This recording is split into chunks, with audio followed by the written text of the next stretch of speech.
all over the world. I stumbled in about 26 years ago. I was a drugged out guy who had lost all hope after being a baseball pitcher, and his girlfriend left him, to being drugged up and messed up. And finally, my high school students, when I was teaching, they brought me to Christ. And 9 months later, I'm in seminary here. And I don't know who the Apostle Paul is. And this family let me come in and let me stumble in and grow up and get grounded. So I'm deeply, deeply honored to be here. I want to shout out to Michael Martin and Megan DeForest and Eric Asari, and those are people from back in my town and back in my church. I entitled this message, When You Get Tired Enough. Because sooner or later it's going to happen. I don't know, maybe it's already happened. Somebody, some guy, and he's going to be very slick and tight and together and really articulate, and he is going to come in here, and maybe he's already been here, or he'll be here soon, or maybe you've heard him for a long time, and he will be compelling, and he will be charismatic and magnanimous and strong and powerful and eloquent. And he's going to tell you to sell out and buck up and get strong and get fired up and walk worthy and get on with it and live this life and come on. Sell out. Stop being half-hearted. And he will be impressive and he will be dynamic and you will be overwhelmed and you'll go, yeah!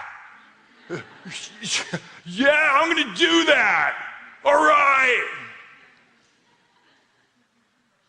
And because you are the best and brightest and the sharpest, you'll buy it. And he'll tell you to do some things. He'll give you some techniques. He'll give you some external kind of stuff that you should do if you were any kind of Christian after all God's done for you. And you'll try it. And you'll try so hard. And it will not work. And you'll get disillusioned, and you'll get cynical, and you'll get jaded, and you'll get ticked off, and you'll get frustrated.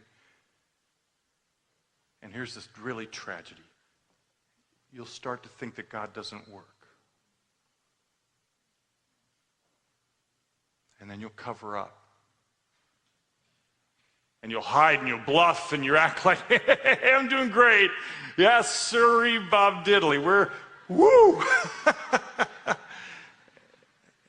And inside you won't be. Hundreds of books out there in bookstores trying to convince you that you should be and can be with enough effort. You could do more, be more.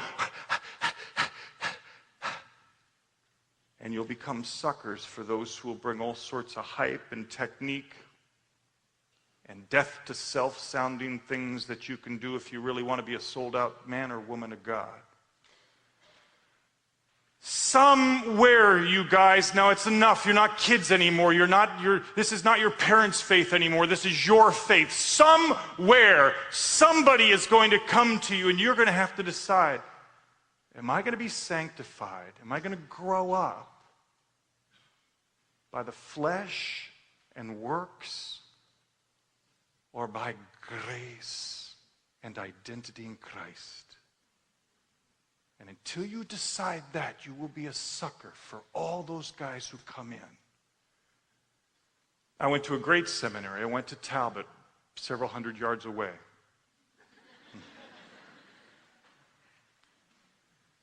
And I had great professors, Holloman and Sosi and Rigsby and all those great guys. But I had one professor who guilted me into trying to pray more. He said, you know, I tell you what, preachers today, they pray an average of 6 to 8 minutes a day, and that is it, and that is unacceptable. And at the time I thought, yeah, I'm not going to be like that. I'm going to, and he gave me a book and gave all of us books and said, there's men of God in here who they pray 2-3 hours a day. I said, I want to be like that. I want to be a man of God. Okay, I'll get on with it. And so I did. I started trying to pray an hour a day because I wanted to be a godly man, and godly men pray an hour a day. I'll pray an hour a day. And so I started. And up until that time, I loved prayer. I just loved prayer. I loved to pray. But I started my godly man hour. And to my credit, I want to tell you, for 6-7 minutes, I was awesome. I mean, I was praying, and I wasn't repeating myself. I was, whoo, yeah.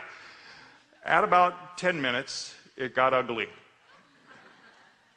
I did. I started repeating myself. I started praying for travel mercies, and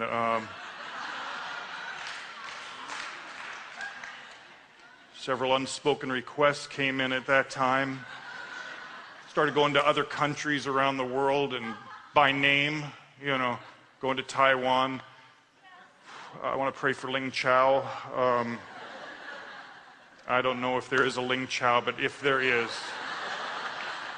today, Lord, I would like you to surround him with a hedge of emollients or something, anything.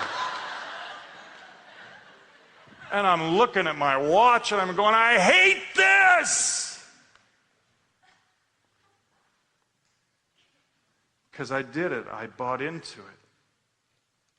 I didn't have the heart for what I was trying to do. I instead bought a technique. And instead of trusting who Christ said I am, and out of that having the joy of talking with him and pouring my heart out to everyone,